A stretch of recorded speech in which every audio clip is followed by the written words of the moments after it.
ការកបាតក្រហមកម្ពុជាបានប្រារព្ធពិធីអបអរសាទរខួបលើកទី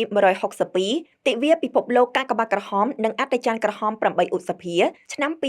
2025និងខួបលើកទី70នៃទិវាកាកបាទក្រហមកម្ពុជាក្រោមមូលបត្ររួមគ្នាស្ម័គ្រចិត្តដើម្បីសហគមន៍មានសុខភាពល្អ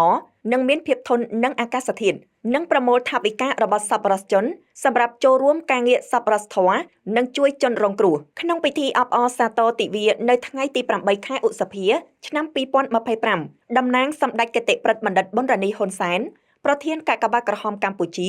លោកជំទាវបណ្ឌិតពេជ្រច័ន្ទមនីអនុប្រធានអចិន្ត្រៃយ៍បានមានប្រសាសន៍ថាសម្រាប់មូលនិធិដែលចូលជាមួយកាកបាទក្រហមកម្ពុជាគឺអាចបំពេញជាជំនួយការឲ្យអាជ្ញាធរសាធារណៈនៅវិស័យមនុស្សធម៌បានយ៉ាងស័ក្តិសមនិងជាបន្តបន្ទាប់អាចរួមចំណែកជាមួយរាជរដ្ឋាភិបាលសម្រាប់បាននៅគោលដៅអភិវឌ្ឍដោយចីរភាពលោកជំទាវ ពុំច័ន្ទទីនីអគ្គលេខាធិការកាកបាទក្រហមកម្ពុជាបានថ្លែងថាកាលពីឆ្នាំ2024កន្លងទៅមូលនិធិកាកបាទក្រហមកម្ពុជាបានសម្រេចសមិទ្ធផលសំខាន់ៗដូចជាការជួបសំណេះសំណាលសួរសុខទុក្ខនិងចែកអំណោយមនុស្សធម៌ទ្រង់ទ្រាយធំជូនប្រជាពលរដ្ឋងាយរងគ្រោះបំផុតចំនួនជាង1000គ្រួសារនៅក្រុងរនតាឯកដាច់ជោសែនខេត្តសៀមរាបនិង4500គ្រួសារ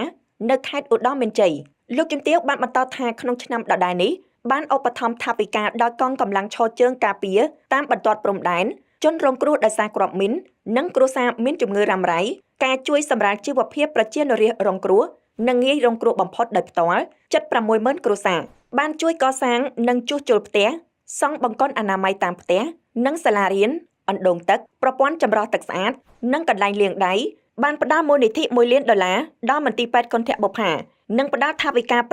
$50000ដល់មន្ទីរពេទ្យកុមារអង្គរសៀមរាបជាដើមគួរបញ្ជាក់ថាមកដល់ថ្ងៃទី8ខែឧសភាឆ្នាំ